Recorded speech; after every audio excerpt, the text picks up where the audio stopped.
inizieremo precocemente la politica, onorevole Soto, visto che il testimone non l'hanno raccolto i figli, speriamo di avere successo con le nipoti che si dimostrano sveglie quanto il nonno. Non traligneranno, no? Come? Non traligneranno. Speriamo di no.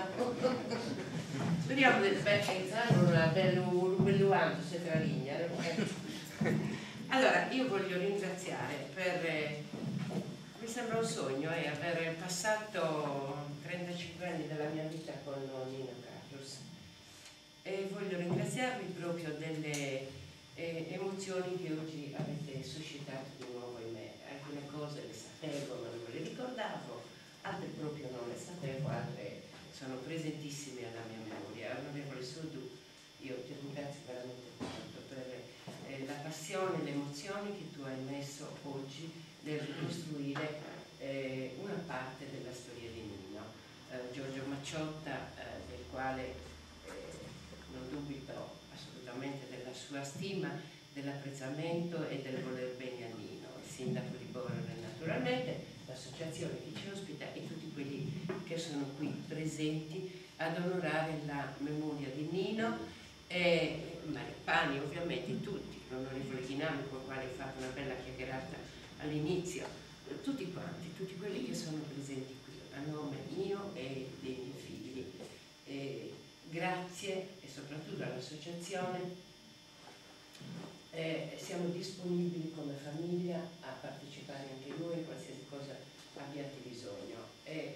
L'onore più grande è proprio quello di portare avanti le idee di Nino. Caro Fausto, tu sei certamente come storico amico di avevo solo 17 anni quando ho sentito il primo comizio di Nino Carlos. Non so se qualcuno crede all'imprinting, ma su di me certo ha funzionato bene.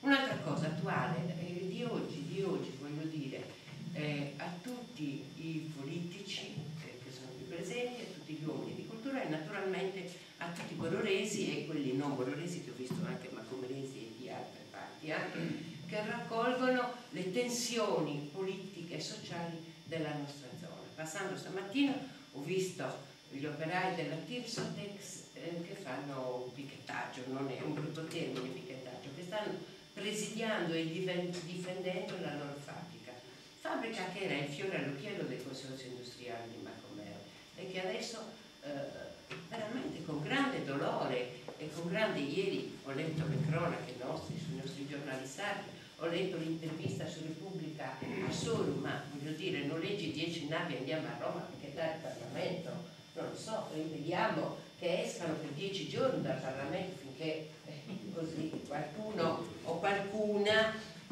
assaggia così quanto sa di stare lo male altrui, come muoviamoci, ritroviamo la tensione, intanto è personale proprio interna della Tirsotex, che era il fiore all'occhiello delle industrie nella zona di Macomero, sia in queste condizioni, poi mi informerete meglio del perché e del per come.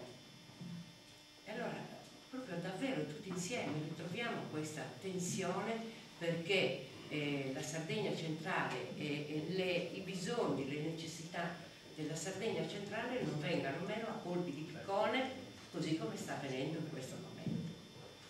Grazie di nuovo a tutti. Grazie a tutti.